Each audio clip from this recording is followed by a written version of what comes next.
Well, tariffs were one of the biggest economic stories of 2025, and towards the end of the year, things aren't getting any easier.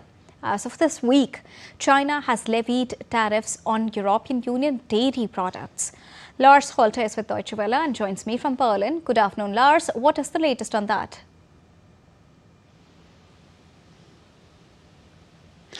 Thanks for having me. Indeed, China has put tariffs of between 21.9% and as high as 42.7% on EU dairy products. That is quite a range, and it's at least partially tied to whether or not certain EU member countries and even the dairy farmers there have been cooperating in an investigation that China has conducted over the course of the last year. An investigation that for Beijing led to the conclusion that Brussels is unfairly supporting its dairy farmers, putting Chinese farmers at a disadvantage. So to rectify this, Beijing has levied now the lowest tariffs of just under 22% on Italian exporters. About a dozen French dairies pay around 30%. Some German companies just a tad less at 28.6%. And then the highest tariffs have been put on Belgian and Dutch exporters, over 42%, as I said. Also, what is behind the tariffs, though? Is it really just over subsidies?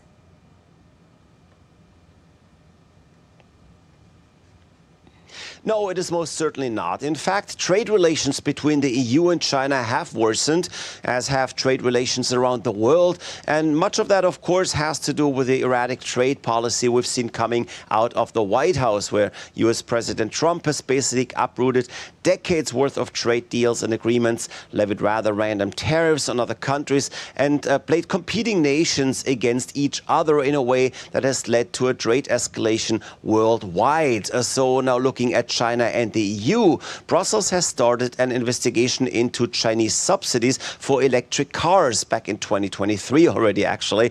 Later put tariffs on those electric cars after they found that, yes, Beijing is subsidizing its automakers in an unfair way. While automakers reacted and started sending lower tariffed hybrids to Europe, Beijing also reacted with counter tariffs on brandy and pork.